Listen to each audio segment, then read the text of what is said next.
साल 350 BC Egypt में एक बादशाह था जो लोगों पर जुल्म करता था और खुद को खुदा कहलवाता था। ये गुरूर के नशे में धुत था। इस इंसान का नाम मुसाब बिन वलीद था, जिसे आज हम फिरौन के नाम से जानते हैं।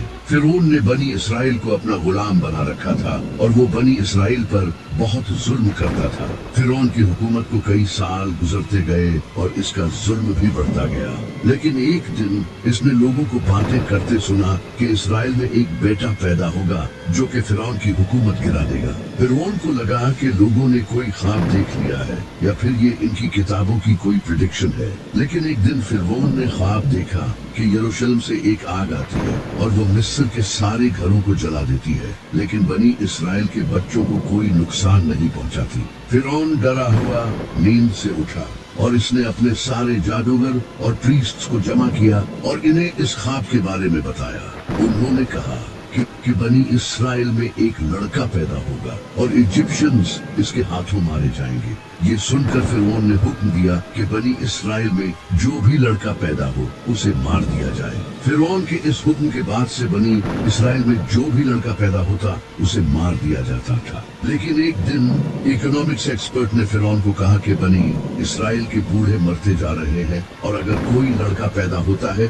तो उसे हम मार देते हैं। इस तरह तो कोई मर्द भी बाकी नहीं बचेगा जिसे हम गुलाम बना सके और काम ले सके। हमें कोई पॉलिसी बनानी हो जिसमें एक साल अगर कोई लड़का पैदा हो तो उसे मार दिया जाए और दूसरे साल अगर कोई लड़का पैदा हो तो उसे छोड़ दिया जाए। फिरौन ने इस बात को समझा और इसके बाद इसी तरह होने लगा। जिस साल बच्चों को जिंदा छोड़ा जाना था उसी साल हजरत मूसा अलैहिस्सलाम की मां हामिला हुई और उन्होंने हजरत मूसा अलैहिस्सलाम के भाई हजरत हारून अलैहिस्सलाम को जन्म दिया। लेकिन इसके अगले साल जब बच्चों को कत्ल किया जाना था उसी साल हजरत मूसा अलैहिस्सलाम पैदा हुए। हजरत मूसा अलैहिस्सलाम की मां को डर था कि इनके बच्चे को कत्ल कर दिया जाएगा। तभी अल्लाह ने हजरत मूसा अलैहिस्सलाम की मां को इल्हाम फरमाया, इसे दूध पिला, फिर जब तुझे इस पर खौफ हो तो उसे दरिया में डाल दे और खौफ न कर और गम न कर, बेशक हम इसे तेरी तरफ फिर लाएंगे और इसे रसूलों में से बनाएंगे।